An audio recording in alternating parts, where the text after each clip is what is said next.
जय हिंद एवरीवन। तो आज हम एक बहुत ही बेहतरीन टॉपिक लेकर आए हैं। इस टॉपिक का नाम है एनसीसी। इस टॉपिक को स्टार्ट करने से पहले मैं आपसे एक चीज़ कहना चाहता हूँ। ये टॉपिक बहुत ही इम्पोर्टेंट है। फ्रिक्वेंटली टाइम आ चुका है एयरफोर्स की फेज़ 2 में, और इस बार भी इसके आने के चांसेस हैं।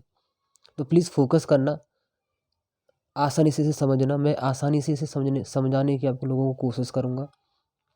और हिंदी मीडियम वालों के लिए भी ये अच्छी वीडियो होगी, उनको भी ये काफ़ी समझ आएगी, क्योंकि मैंने हिंदी मीडियम वालों को ही मुद्दे नज़र रखते हुए ही ये बनाया गया है।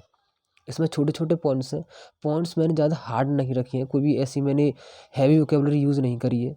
छोटे से पॉइंट्स हैं, सबको समझ आ जाएगा। और एनसीसी कोई ऐसा टॉपिक नहीं है कोई अननोन टॉपिक हो, नोन टॉपिक है। आराम से पढ़ना, ठीक है। बड़ी बात नहीं है कोई समझने में इसको कोई, और एयर फोर्स का फेज़ 2 कोई बड़ी बात नहीं है, ठीक है। तो हम स्टार्ट करते हैं सबसे पहले कि एनसीसी है क्या। तो देखिए, सबसे पहला पॉइंट देखिए कि एनसीसी मतलब क्या होता है। एनसीसी मतलब होता है national cadet corps. National cadet corps, ठीक है। क्या होता है? नेशनल कैडेट कोर होता है ये। It was developed in 1948। ये आपकी जो एनसीसी, ये ऑर्गेनाइजेशन जो थी वो 1948 में क्या हुई थी? 1948 में डेवलप्ड हुई थी जी। 1948 में डेवलप्ड हुई थी, बिल्कुल जी, ठीक है। और इसको जो रेगुलेट करता है ना, पता है कौन करता है इसे रेगुलेट? इसे रेगुलेट करती है आपकी मिनिस्ट्री ऑफ डिफेंस। कौन करता है इसे? इसे करती है मिनिस्ट्री ऑफ डिफेंस, रेगुलेट करती है, ठीक है। और अगर हम और आगे देखें तो इसमें है क्या, इसमें कितने अच्छे अच्छे पॉइंट्स हैं। सारे पॉइंट्स ऐसे हैं जो आपके फेमिलर हैं।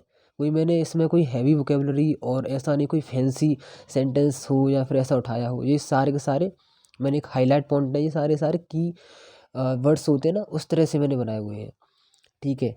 अब देखिए क्या करती है भाई, इस पॉइंट को देखो कि it teaches the basic military training to students. जैसे कि आपकी आर्मी होती है, ठीक है, मिलिट्री होती है। उस मिलिट्री में आप जाओगे, आपका समझ करो सिलेक्शन हो गया, तो आप वहाँ ट्रेनिंग करोगे। उसी प्रकार से ना ये भी यहाँ भी ऐसा ही होता है।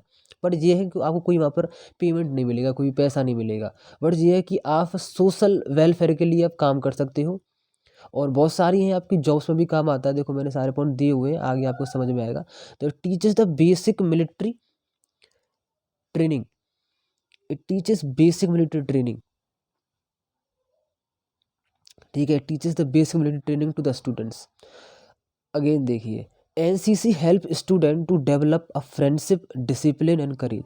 एनसीसी जो है भाई, एक बात बताओ, आप एनसीसी, ठीक है, आपने एनसीसी ज्वाइन किया, आप वहाँ पर हो, आपके कलीग्स हैं, उनसे अच्छा तालमेल होगा, फ्रेंडशिप होगी, ठीक है। आप एक डिसिप्लिन में भी रहोगे उधर, ठीक है। और आपको करेज भी मिलेगा, आपको अच्छे अच्छे टास्क करने को, डिफ़िकल्ट डिफ़िकल्ट टास्क हर एक ईयर में आपको करने मिलते हैं, ठीक है।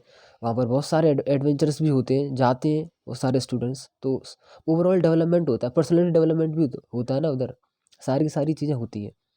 अगर दूसरा पॉइंट और देखें, ये क्या करता है? Also help in developing patriotism. Patriotism क्या है, ये थोड़ा आपको समझने में डिफिकल्टी होगी। पैट्रोटिज्म का मतलब है देशभक्ति। अगर आप करोगे, आप वहाँ जाओगे, आप वहाँ पर मिलिट्री मैंस को भी देखोगे, है ना, सोल्जर्स को भी देखोगे, तो क्या होना है, आपको उनको देखकर आप फील करोगे कि हम भी एक सोल्जर हैं, और हम एक देशभक्ति से जागेगी उधर आपको, आप में, ठीक है। और देखिए आगे बढ़ते हैं। आगे है, देखिए ध्यान से पढ़िए। और ये जो है, यहाँ पर जो है ना, स्टूडेंट्स जो होते हैं, students here taught a basic skill and train to handle weapons. जाहिर सी बात है, जब आप जाओगे वहाँ पर एनसीसी करने, जब जाओगे ज्वाइन करोगे, तो आपको बहुत सारे स्किल्स सीखने को मिलेंगी। आप वेपन्स को चलाना भी सीखोगे, कैसे हैंडल करते हैं, कितना उनमें वेट होता है, आप आराम से हैंडल कर सकते हो। आप उधर अपनी चला भी सकती हो, वहाँ पर शूटिंग भी होगी, सब कुछ होगा वहाँ पर, ठीक है। तो हेल्प करता है आपके डेवलप करने में, आपकी स्किल्स को। और ऑल्सो ट्रेन करते हैं आपको कि वेपन्स को हैंडल कैसे करें, कैसे चलाएं, कैसे हम शूट अपने एम को शूट करें, उस ये सारी चीज़ें हैं उधर।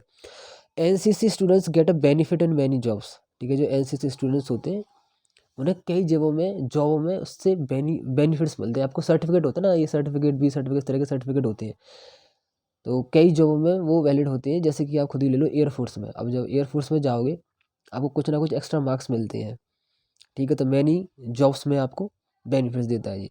Every student who is physically fit और जॉइन एनसीसी, बिल्कुल जी जॉइन करना चाहिए, बहुत ही अच्छी चीज़ है, करो भाई। पहली बात तो आपको जॉब में हेल्प कर रहा है, दूसरा आपको फिजिकली फिट रख रहा है, तो जाना तो चाहिए सभी को। Student for NCC participate in Republic day, बिल्कुल जी आपने देखा होगा रिपब्लिक डे में जो एनसीसी के स्टूडेंट्स होते हैं वो रिपब्लिक डे में परेड करते हैं, उधर जाके उन्हें कितने चांसेस मिलते हैं, उनके पास कितना एडवांटेज होते हैं। ये देखिए, ये सारी की सारी चीज़ें हैं जी, ये एनसीसी के बारे में थी, मैंने आपको समझा दिया, ठीक है। इनको एक बार गो थ्रू कर लो, उतार लो, और ऐसा मत करना इनको रट्टा मारो, रट्टा वट्टा मत मारना, समझो पॉइंट, एक की पॉइंट की तरह रखना। वहाँ जाके वो आपको एक टॉपिक देंगे, आज सपोज करिए टॉपिक आया, की पॉइंट्स को अपने दिमाग में रखना और चीज़ों को एलोबरेट करना, और your GD will clear there. तो कोई बड़ी बात इसमें है नहीं है, ठीक है जी, ठीक है, थैंक यू। हम मिलेंगे एक अगले कोई और टॉपिक लेकर आएंगे आपके अच्छा सा, और अगले टॉपिक में फिर हमारी मुलाकात होगी। तब तक के लिए बाय, जय श्री राम, हरे कृष्णा।